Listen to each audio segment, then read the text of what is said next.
Hey, what's up guys and welcome back to Anime King. And this is part 2 of What If Naruto Was Muzan.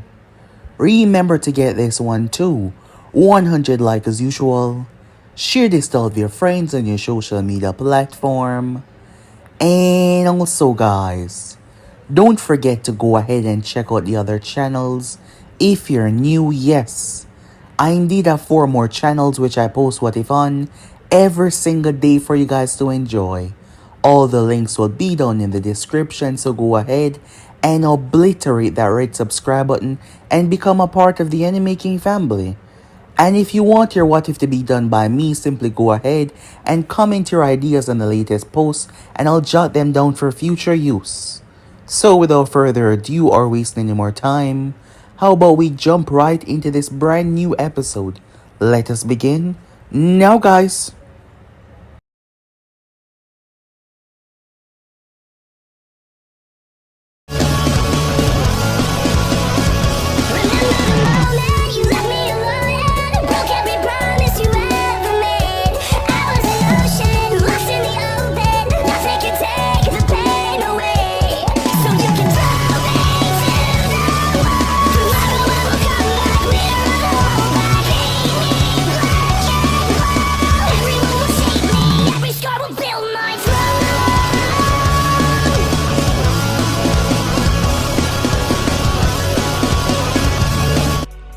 So the last part that we left off, Naruto Kibutsuji was the youngest and frailest son.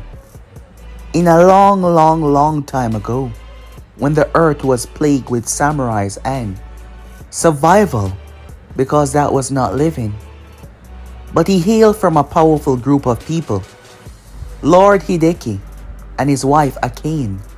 Naruto was born sickly, weak and young. They expected him to die. He had 2 older brothers that were strong. Their father was depressed every time he saw him, mocking his weakness. Surprisingly though, Naruto survived. Somehow he survived. Despite all action saying that he would not, he survived. His mother, Akane, was the only one that truly cared for him. She saw that his state was getting worse. So she paid the physician a lot of money. Well, it was golds and jewels back then, and it was a lot. He made his way to search for a cure. During that time, Akane had died. If he was here, perhaps he could have done something. But Naruto was left alone in an abusive family. The physician arrived much months later with a blue Sister Lily, a rare herb that he had found. The treatment did not work. Thus Naruto lost it and struck him over the skull, killing him. However, when the physician died, Naruto's body started to change and react. The blue Sister Lily had triggered a massive transformation, superhuman strength, regeneration. He did not even need to breathe. The problem was the sunlight became his greatest weakness. Naruto discovered his powers, and he decided to pay his brothers and father a visit. In one night, Naruto destroyed his entire clan. At the same time though, things took a drastic turn for the world as Kaguya Otsutsuki was attacked. She placed the world in an endless sleep. Except for him, it did not work on him. He challenged the goddess. He became cocky and superior, believing that everything and everyone owed him. Their battle was phenomenal. Unfortunately though, Naruto was not used to himself just as yet. He was too arrogant. Kaguya thought that she destroyed him, but Naruto had split himself into thousands of pieces, and a few of them escaped. She believed that she killed him, but she did not. 20 years went by. Kaguya believed that he was dead and she forgot about him. She released some of humanity from the infinite Tsukiyomi, as she used their offsprings to cultivate the god tree. Naruto was constantly searching for the blue Sister Lily, but the physician that he killed was the only one that had the information, because the ones that did perhaps knew something about it died Kaguya did not free them from the infinite Tsukiyomi. So every lead that he searched was a dead end, and it frustrated Naruto. Over time, Naruto discovered by eating humans it made him stronger. His physical strength and speed is regeneration, not to mention his own blood demon art. He started to develop new techniques and new abilities. He started to become powerful. That is when he met Tomayo, a 19-year-old girl that went through a lot by some, Ronin samurais. That is when he did his first manipulation of the human genes. He turned her into what he was as she slaughtered the samurais and fed on them. It awakened a blood demon art that he did not possess. Naruto was intrigued. He watched as she burned their village to the ground, as she lost herself in rage. He enjoyed it as he watched. He then found another, Akaza, a young warrior boy that lost everything. And then another, a sickly frail girl abandoned by her family. This reminded Naruto of himself. She was the third, her hair becoming something like silk, powerful and deadly. As years went by, the Ten Tails rose, as a battle for the entire world was waged. Hagoromo, Hamura faced their mother. Naruto watched along with his demons, observing 40 days and 40 nights. A new era rose as Kaguya was sealed away into the moon. The Ten Tails split. However, Hagoromo and Hamura started to hear rumors about the demons after 5 years. They went to investigate. They caught one finally and they interrogated it, where they learned its weakness, and Hagoromo created the first blade, melding yin and yang energy, especially with his eyes. He created the blade that could actually kill them. He started to exterminate a lot. That is when Naruto led them towards him. He wanted them gone, a battle that shocked the brothers of his strength, speed, and durability. Naruto was able to injure them. They were able to injure him, but his regeneration was so fast. He knew their mother when he said that shocked them. Their battle did not end though, as the sun came up, forcing Naruto back. However, he told them that it was only time.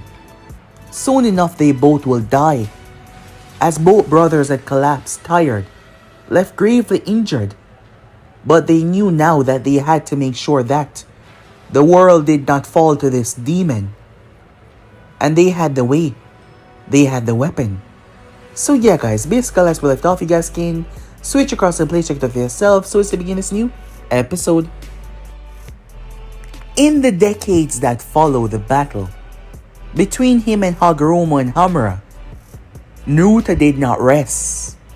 He walked the earth in darkness, devouring, evolving, perfecting his craft, and he grew stronger, and so did his ambitions. The weak, feral demons were used as cannon fodder to terrorize humanity, to let them know that they were not in charge. But Naruto needed more. True warriors, yes. And that is how they were formed. 12 of the strongest demons to walk the earth. The first one, the strongest of them all, Kokushibo. Not his true name, but a name that he chose. A name that remade him. You see, he was jealous, believing that he deserved more. When his younger brother got what he deserved, he was supposed to be the leader, the next one in charge. Naruto feed that insecurity. Naruto fed that jealousy. Naruto made him crave acceptance in a way that most would simply shrug aside, but Naruto manipulated him, seeing something powerful, seeing something special, as he's learned how to manipulate his own blood in ways to see if demons would truly become something more. That was before they changed. Naruto had pumped a lot of his blood into that one. He made him kill his own brother and slaughter his clan. Naruto was reminded of when he burned his own clan, burned his father and brothers. and thus the strongest Kokoshibo amongst his ranks. Upper Moon 1, his most loyal servant, was born, specialized in his craft into something terrifying. Then you had Doma. He was a cult leader. He did not possess the feelings that normal people did. He tried to make up for that by preaching salvation, but on the inside he was always empty. Nuta saw that emptiness. He found it amusing. He told him, "You pretend to care, but you feel nothing. I can give you what you seek so you don't have to pretend anymore."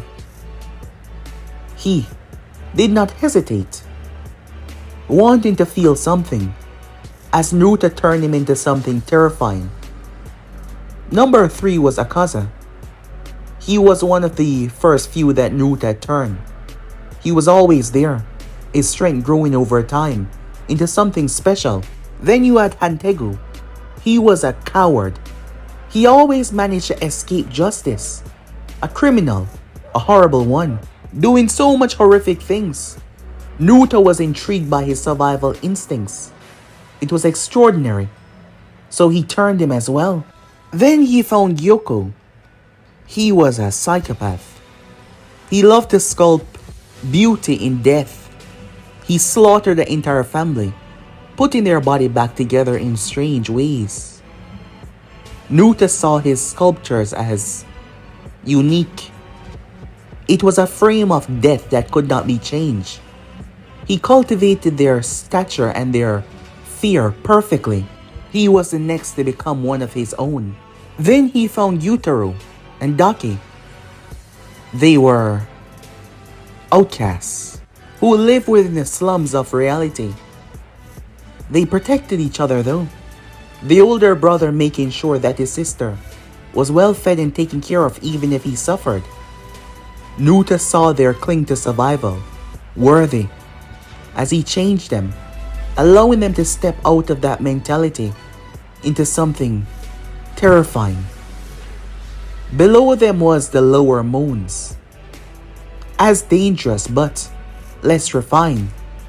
Each served Nuta with fear and ambition to do as they were told, because they knew that failure meant death. Over the years that passed by though, Nuta grew frustrated. The blue sister lily. Every lead turned cold. Every clue led nowhere. The flower had vanished from the world like it had never existed. Nuta had torn through ancient libraries. He interrogated scholars. He devoured herbalists and physicians. He searched mountains, forests, hidden valleys, everywhere that he could. But nothing. It was out of his reach. The world was large and vast. He was trying to search every crook, every missing spot. But he knew it was out there. Somewhere. It has to be. "And I will find it," he said. "I will become perfect. I will conquer the sun. And nothing, not the sage, not his descendants, not all of humanity will be able to stop me." His search continued.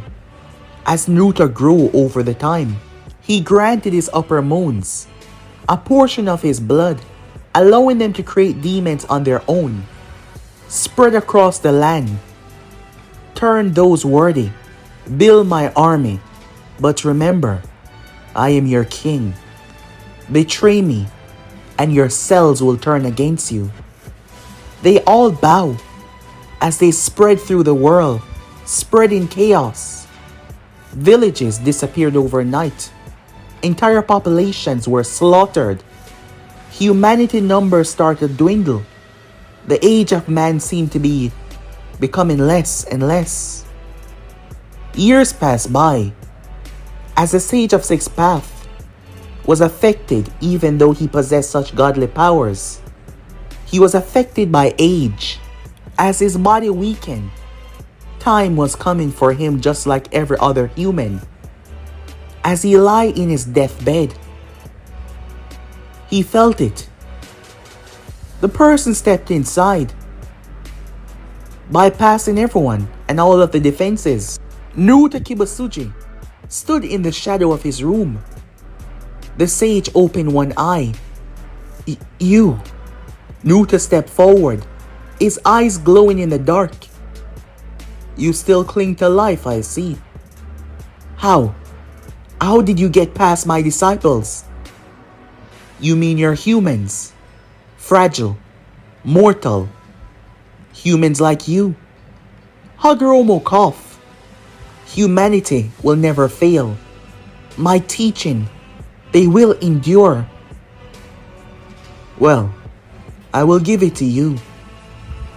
Your blades, your teaching, have proven to be great in the fight. However, just like you, humanity is just time given shape. Eventually, that time will pass. Because humans are weak. Just like you, your body cannot resist it. While I remain eternal and soon enough, perfect. I don't even need to kill you. Time has already done that. Naruto said. You're wrong, the sage said. As long as there is hope, humanity shall endure. They will thrive. They will survive. And they will put a stop to you through my will. Please, stop me. Naruto laughed, calling him pathetic in his final moments. He really did not come here to kill him just to tell him that his efforts were meaningless. Naruto was arrogant and cocky to mock him to his face, even if he wasn't on his deathbed. However, the sage's existence did not bother him, because nothing and no one would stop him from achieving his goals. The sage's death sends shockwave through all those who he trained, but his legacy passed on.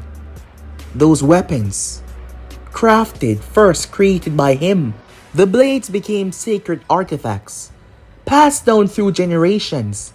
The knowledge of demon slayer techniques was preserved, taught to select warriors who dedicate their life to ensure humanity would be safe.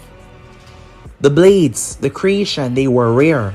Even the metal required to forge them, the scarlet crimson ore, exists in only one place, a hidden mountain region. The location was kept secretive, as they knew that the demons would raid and eviscerate all who lie there if they found said location. Over time, even though battles war between humanity themselves, you had those that step away from all of that. You had those that stood tall to see. Humanity survived by facing these demons. Many years after Hagoromo's death, everything changed. Clan rose and fell. War raged, and the demons still continue their assault. However, it was the beginning, where these two boys were going to change a lot. Hoshirama Senju and Madara Uchiha, after years of rivalry, years of fighting, years of chaos, they decided to come together. More than just preserving the peace, more than just saving those that were beneath them. That was always there, but it was also because of the demons. The creatures that move within the night. The abominations that slay without compassion, without empathy. Ripping through the innocent. The world that became bad. Entire regions became demon territories, where humans dare not tread at night, knowing that it would be their end. And they knew that. As Hoshirama stood on the cliffs, gazing over the scenery that would one day be known as Konoha, Madara stood beside him, his arms crossed. We've been fighting each other for long enough. While we shed each other blood, the real enemy grows stronger. Madara observed the scenery. You think uniting the clans will change anything against the endless assault? These things are not unkillable. Our ancestors are proof of that. But if we do not do something now, nothing will be left. While we kill each other, the demons will simply return and wipe out the remains of what is left. Is that truly what you desire? Madara couldn't say that he agreed with that statement. Something has to be done though. Years later, the leaders of the 5 great nations gather. As Konoha rose, other nations rose as well. Hoshirama Senju, the first Hokage, the Raikage, a man with incredible strength. Rito, the first Kazekage, the first master of sand manipulation. Bikurin, the first Mizukage. He was cold, calculated, a master of strategies. Then you had the first Tishikage, an elderly man who had witnessed all the demon frustration. We are losing, the Tishikage said. Every year, our numbers sink. Every year, demons grow bolder and bolder. We need more blades, the Raikage said. More warriors to fight them. The ore is limited, the Mizukage said. Even if we triple productions, we wouldn't have enough to give to each soldier to fight. Then we strike the source, Madara said. As he stood behind Hoshirama, we've all heard the rumors, the whispers that has been passed down through generations. The leader of all the demons, while none of us had ever seen him, he's out there. It is said that he's immortal, unburdened by time. We only know one name, Kibutsuji. Without him, the demons will fall. Kill him, the Raikage said. I heard tales that even the Sage of Six Paths could not kill that monster, and the sage that was said to be a god. Well, we have something that the sage doesn't have, Hoshirama said. Everyone looked towards him. Unification, he said. Alone our strength might be strong, but together our armies will be able to overwhelm him. And if we fail, the Mizukage said, if his demons came directly after our villages, if we don't do something now, in the next couple of years, humanity will not be the top race anymore. It's a choice that we all have to make. It's an alliance that we all have to choose right here and now, otherwise risk utter annihilation. There was silence as they listened to Hoshirama, listened to his words. They knew that it was getting bad, and the more time passed, the more they were given the demons to rise and wipe them all out. Something has to be done. One by one, they agreed. Hoshirama was proud, he was happy, watching as they all rose up to face the threat together. Meanwhile, it was a massive castle within the demon territory. Nuta sat upon a throne made of bones. Kokoshibo knelt in front of him. Master, the humans are uniting. All 5 nations are mobilizing. Nuta crimson eyes. They sparkle with amusement. Let them. They're insects, scrambling to avoid being crushed. They have the blades now, Doma said, his tone sounding a bit too cheerful. They're training more and more to fight us. Then create more demons, Naruto said in a dismissive tone. Turn their weak, infiltrate their village, make them fear the night. He stood. The presence was suffocating even to the higher-ups. I have walked this earth for hundreds of years. I have devoured thousands. I have evolved beyond anything they can comprehend. Let them unite. It means nothing. Their blades are simple inconvenience. His smile was wicked and cruel. I am eternal, and they are nothing but dust in front of me, ready to be blown away whenever I see fit. His power was terrifying. Just the presence of it had the upper ranks trembling. Years later, Konoha grew into a thriving village. Hope was starting to push through the darkness. Hoshirama's dream of unity was slowly becoming reality. However, the threat had grown even larger. Hoshirama had married Mito Uzumaki, solidifying their alliance with the Uzumaki clan. Their sealing art was fundamental in helping stopping the demon as well. A child came from the union of Hoshirama and Mito. They had him in their late 20s, Takeo Senju. Despite not being born with his father, Mokitan, he was born with a chakra that was so dense, it was suffocating both parents' vitality, spreading through him like a wildfire. And Konoha flourished and grew. As the demons evolved and the threats loom, not a single person had been able to kill one of the upper moons. Their strength was too great. Even though they had the blades, it was still not enough. The villages were on edge. And that is when the scientists had a rather wonderful idea. Deep within Konoha, a facility that was known only by a few. Their goal was to weaponize demon blood. The leading scientist, Dr. Sinjin, he was a medical expertise. He became obsessed with the demons and their regenerative abilities. If we can isolate the properties of their blood, we can create soldiers that heal like demons, but walk in the sun like humans.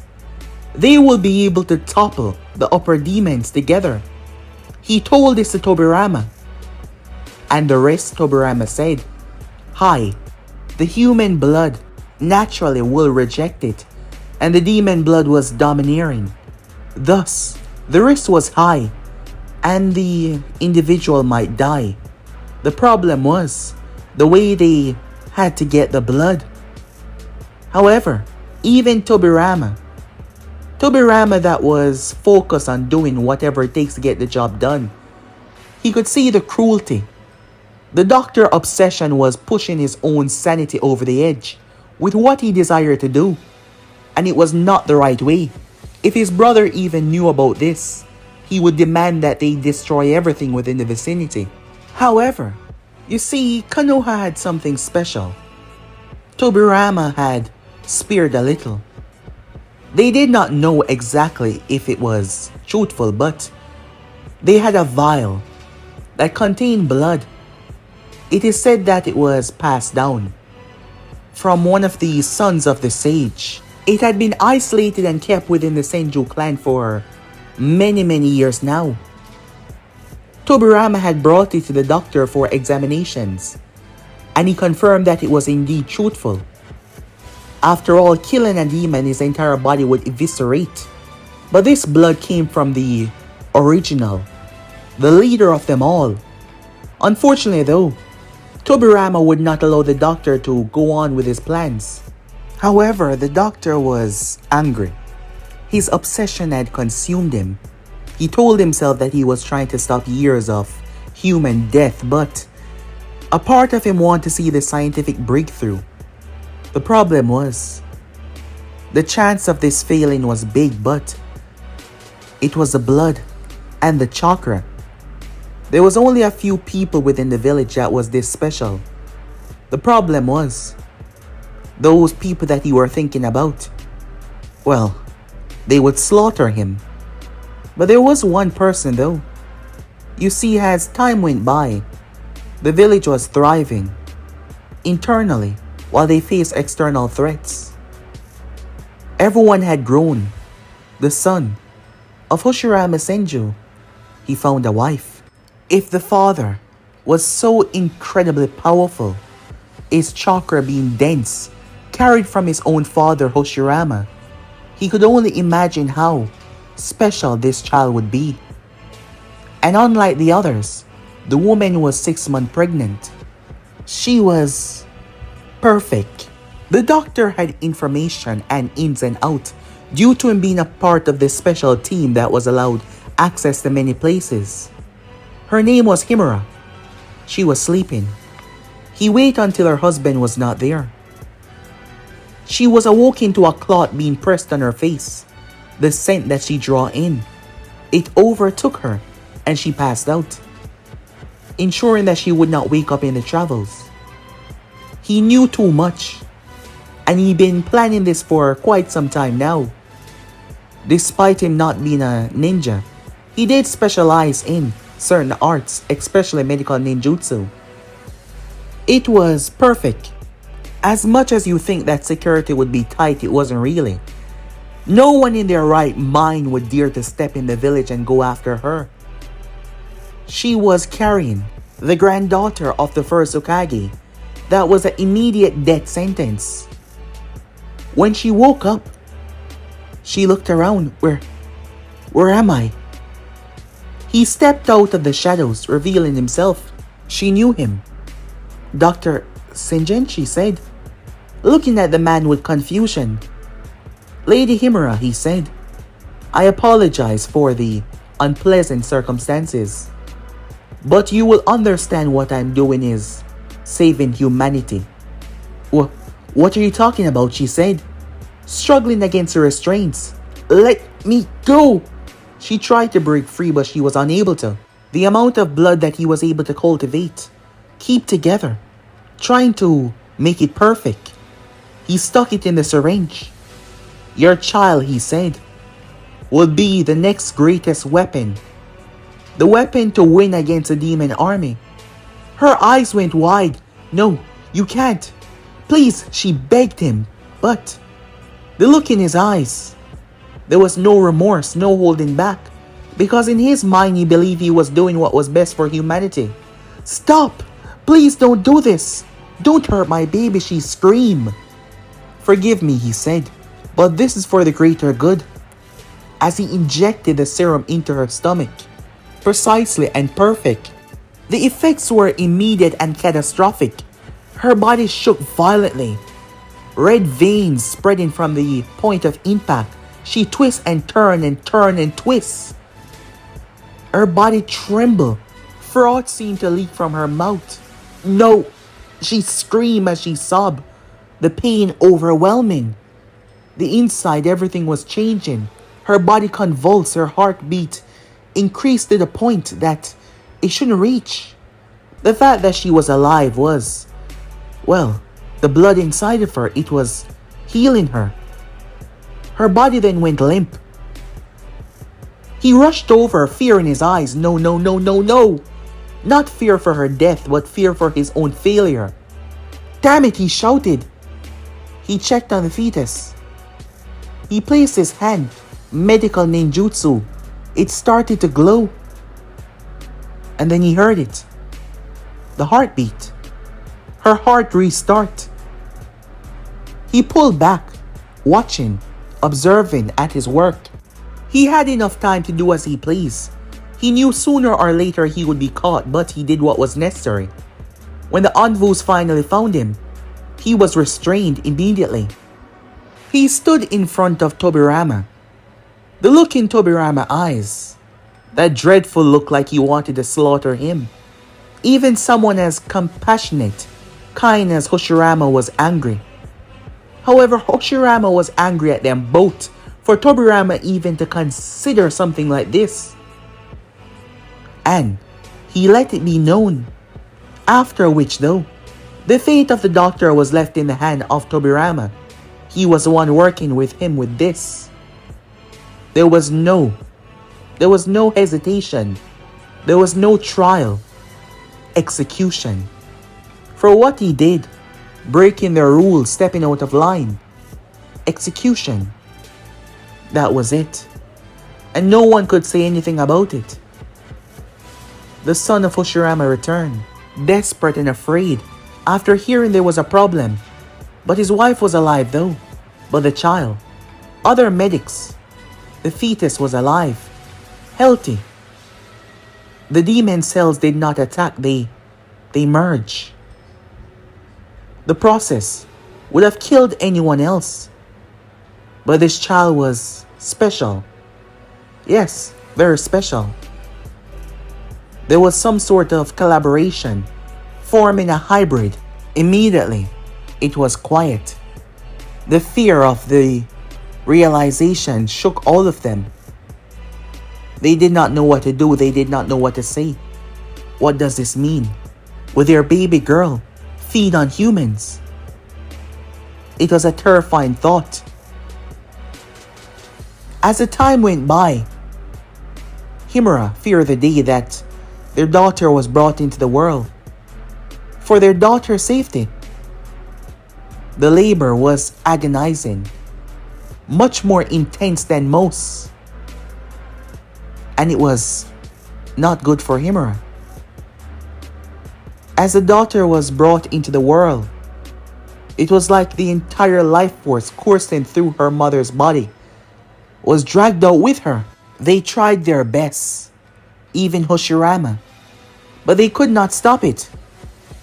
As the baby was brought into the world, its red eyes opening up, signifying that it was not normal. Its blonde tub of hair showing and peeping out. The mother had died, but the child had been born. The moment the child was brought into the world, it was felt. It was like a pulse that spread everywhere. All of the upper moons and the lower moons, they all felt it. The eyes of the demon lord, the king of them all, snapped open. He felt the creation the moment it was brought into the world. Naruto could not understand it, but he felt it. "What is this?" he said. Time skip. 3 days later, Himura Senju had died in childbirth. 3 days ago, she went into labor that lasted 18 agonizing hours. The demon blood in her system, coursing through the child, had made the process a nightmare. That alone was strange, that she had demon blood and yet she remained human, despite the fact that it happened when she was 6 months pregnant. It was odd, yes it was. She had died on that table. As Tsunade Senju was brought into the world, Takeo Senju had screamed in frustration and rage. He blamed himself as the medics worked frantically to save the newborn. And when they finally placed the baby, the tiny little girl in his arms, he wept. She was alive, but his wife was not. The small baby girl with chubby cheeks, her eyes closed as she clenched her fists as she slept. She looked so normal, but when her eyes were open, unlike the normal Senju brown or black, they were crimson with strange veins running through them. The medical ninjas had examined her body. For the past 3 days, they ran all type of tests. The results were inconclusive. Tsunade did not crave flesh or blood. She accepted milk like any normal infant, but she required far more nutrients than your typical newborn. Her metabolism was extreme, fast, burning through energy at an alarming rate. Her chakra was inhuman, strange. The mere felt of it was unnatural. She was a baby, and they did not know how this would change as she grew. But she was different, special. Right now, her entire life was a secret, just kept to those that were there and the doctors. In the past 3 years, Takeo had barely slept. He looked at his daughter as she lay in the crib. The door opened up as the 2 Senju brothers came in. Hoshirama looking towards his son. "Takeo," he said, "you need to rest." "I can't," he said. "If I leave her and something happens, nothing will happen." Hoshirama said, "The village is on alert. Anvu's our schedule. Outside this room, she's safe." He looked up towards his father. "There are so many things running through my mind right now. I can't even imagine going to sleep and resting my thoughts. How am I going to explain to her what happened to her mother? How am I going to tell her? She killed her mother. No, don't say that. Don't you ever say that this wasn't her fault. And it wasn't your fault either. This was the work of a madman who thought he was saving the world, but he was not. If anyone is to blame, it should be me. If I had acted sooner, if I had stepped up and saw everything before it was too late, things wouldn't have taken this drastic turn, Tobirama said. The young man released a sigh as he gazed up towards his uncle. He opened his mouth to say something, but they felt it. A sensation spread through the village. Every censor, every civilian, everyone felt it. Hoshirama felt it run through his bones. What the hell is this? At first it felt like a pressure in the ear, like the atmosphere itself was being compressed. Then it grew, heavier, thicker, suffocating. It's not chakra, it's something else. The presence spread across shinobi, from shinobi to civilians. It was bad, horrible. At the village entrance, envus and guards were patrolling the area. So it was a shock when he just appeared out of nowhere and then started to walk. He was dressed in the opposite of his entire demeanor. His clothing was white, pristine, bright like the day. It was a suit, elegant, expensive, perfectly fit. As his hair swayed in the wind, he walked with a steady pace, calm and regal, his crimson eyes watching everything. Behind him, the 6 upper moons walk. Their presence was dominating, terrifying in every single way. They walk. Immediately the guards and envoys surrounding them. He looked up. There was no words, no questions. Before the guards could even utter a word, they were slaughtered. Kokoshiba moved, a blade glistening as the moonlight, like it bend and twists. That was the last thing they saw before their heads rolled. As the others attacked the envoys, 20 ninjas were dead within a matter of seconds. Yet Naruto walked, calm, respectful, like he was simply passing through the village. He was in no hurry, no haste. The group arrived. It was already a massacre. As more and more ninjas arrived on the location, Hoshirama told his son to remain where he was, protect his daughter, while the 2 heavyweights made their way. Unfortunately though, Madara was not here. Naruto Kibutsuji stood in the center of the chaos. Hoshirama stepped forward. Tobirama could see it. Just looking into those eyes. Strangely enough, his eyes resemble the young baby. You're their leader, aren't you? I can tell. Yes, I am, Naruto said. Hoshirama Senju. Tobirama Senju. You remind me of the sage, Naruto said. I've heard about you, seen you. It is a reminder that I see even more. And you, his brother. His brother? Tobirama said. What do you want? Hoshirama questioned.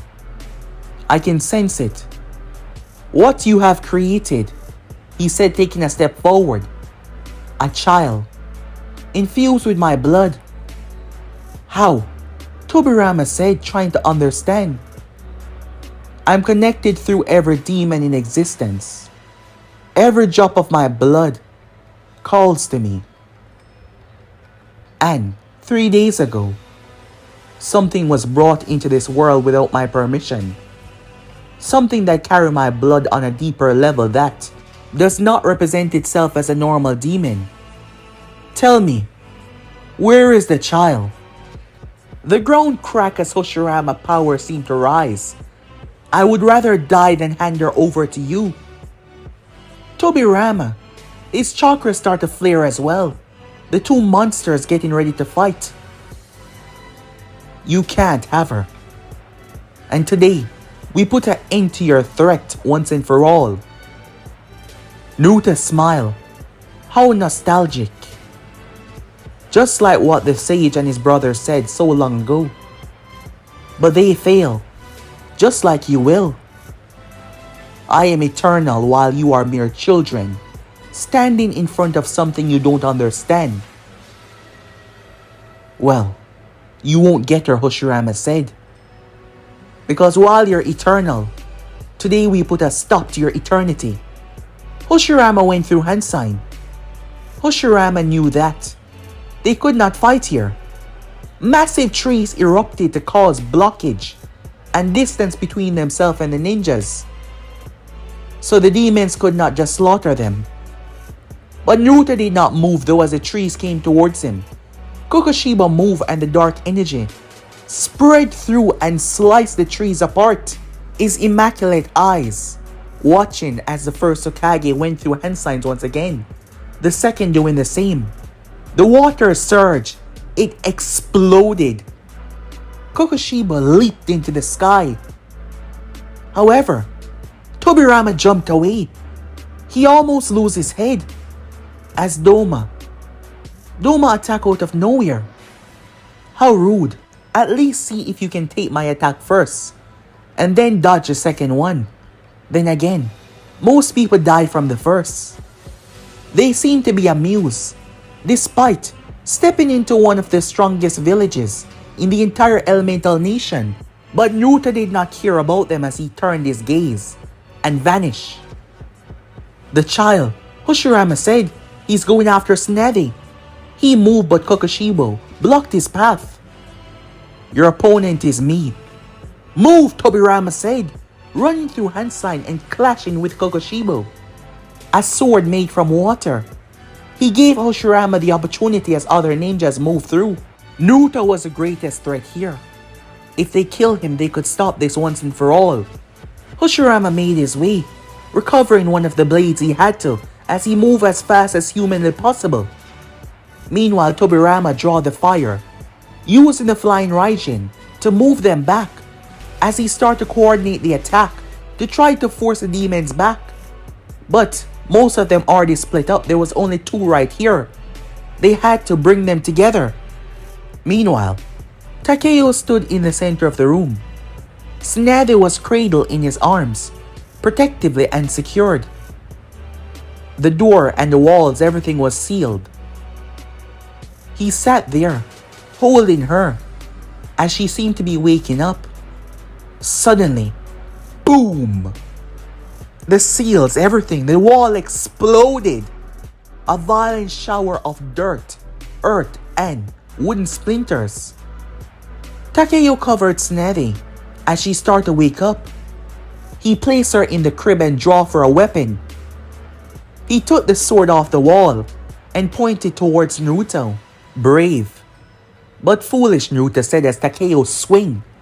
Naruto reached out and grabbed his wrist and snapped it. He then picked him up by the throat and threw him like a rag doll. He smashed into the wall, blood dripping from him already.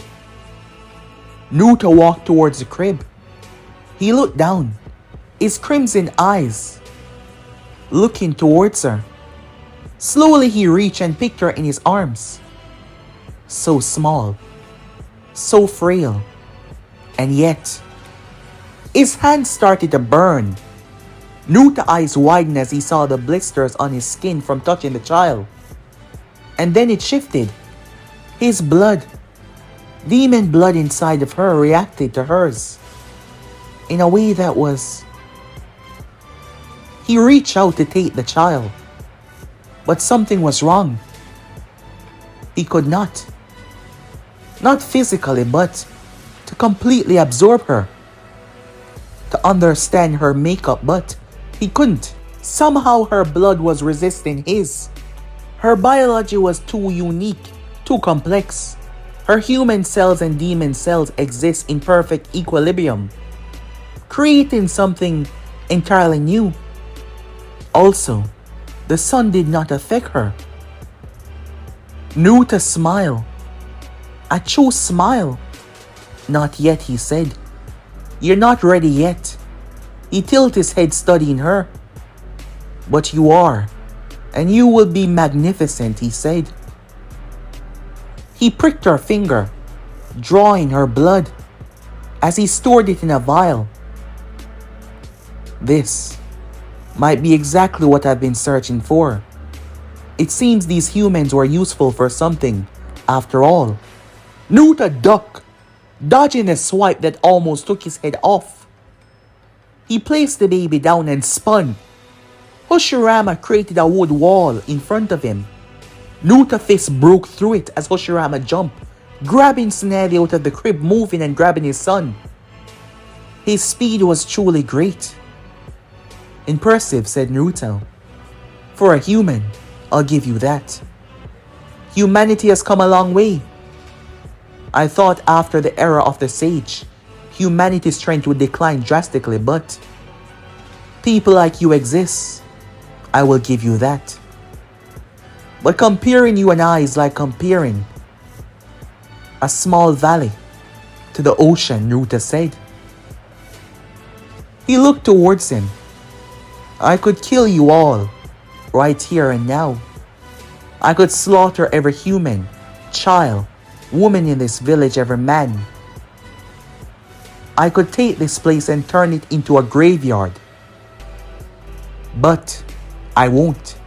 Do you know why? Because you're going to keep her safe for me. You're going to protect that child and raise her and make her strong. Her existence, it is unique. For the first time, you humans have done something special. I will return when she fulfills her purpose. Naruto said, looking towards him. A lesson, Hoshirama. A reminder. You humans are weak, temporary. I am eternal. If I wanted to, I could eliminate your species. It doesn't matter if you join with the rest of the world. But for now, keep your granddaughter safe. She is precious, said Naruto. Hoshirama knew that he couldn't afford to fight Naruto in the village. And from that swing that he did when he wasn't even looking, he was faster than Hoshirama thought. It was best for him to let him go right now and take his demons with him. The moment he was gone, Tsunade started to cry. As Takeo, struggling back to his feet, he could have killed us. Why didn't he? He wants her alive, Hoshirama said as he looked towards the baby and her wounded finger that healed. He will be back for her. Hoshirama looked down towards her, wondering, could this child be something that saved them all? Her special biology. Time skip. 43 shinobis died. 15 civilians who were caught up as Naruto and the demons left. For the first time they had seen the true demon king, understanding his tyranny, understanding his might, understanding that he was greater than they thought. A distance away. Master, why did we spare them? Kokushibo said. Because that child is the key. Her blood, it's different, it's unique. If I understand it, I can replicate it. I have what I need. Taking her is a different matter though. I have dabbled in this process before. And because of my intervention, I've always failed. This time though, I will allow it to cultivate on its own. I will allow them to raise her. I saw the look in their eyes, despite knowing that she's my interest. They're too soft to claim her life and stop me from ever returning. When she come of age, when she transcend into what she truly should become, that is when I will make my move. If my theories are correct, if she truly is my salvation, he said. Naruto had done this before. Yes, he had tried to create a demon and a human mix. The problem is it never worked.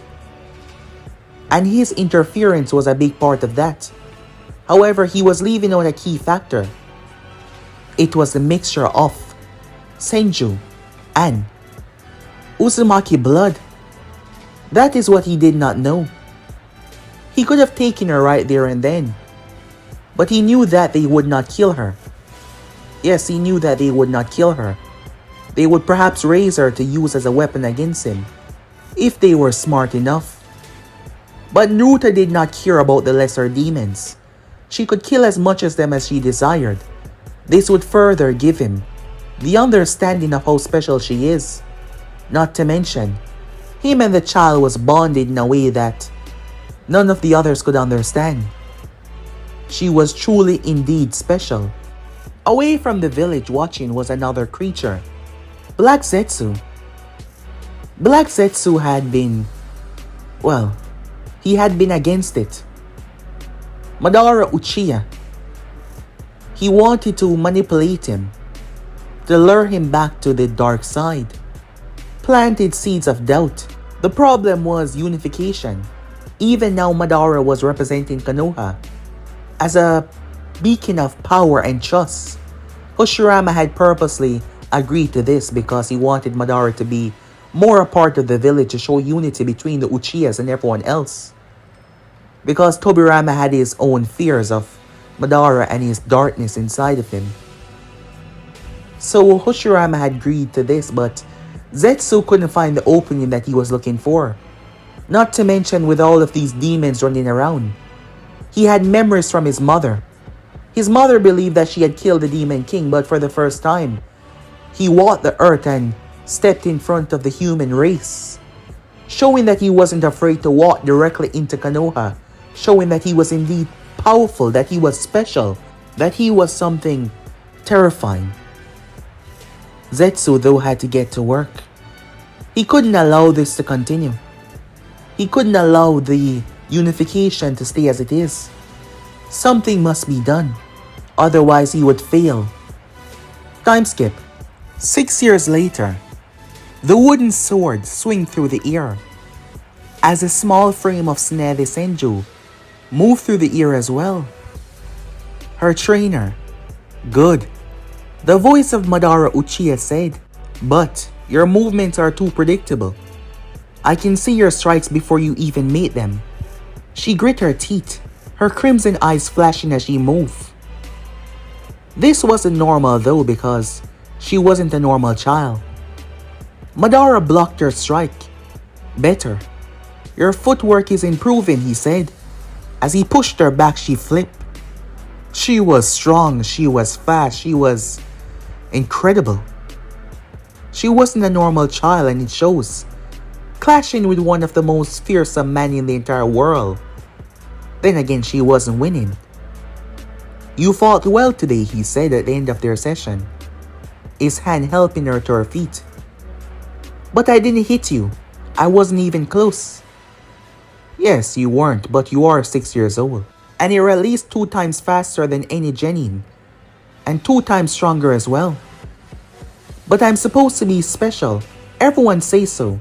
That means I'm supposed to be extremely more powerful," she said. Madara crouched down to her level. His eyes softened. Over the years, a lot had taken place. Whether it be Hoshirama pushing for his constant involving in the village hierarchy, whether it be the unification of the nations that had held strong, Madara never turned to the side of darkness. He had softened. He had become a man that wanted to protect his family. How events had led from certain paths to this was due to many key factors. Given how the world was structured right now, things were just different. "You are special, Tsunade," he said. "But that doesn't mean that you won't struggle. It doesn't mean that you won't fail. Being special means that you have farther to climb." She looked towards him. "So that's why my eyes are different. And why I'm stronger than everyone else." Madara hesitated. Her family had not told her the truth just yet. "Your family will explain this when you're ready," he said. For now, just focus on getting stronger as you desire, he said. At sundown, she returned. Her eyes were not being seen as what they truly were.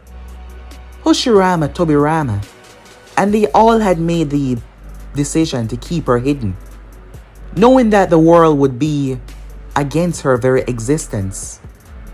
The news had break about Nuta coming to Konoha, and they kept a lot to themselves, fearing her safety.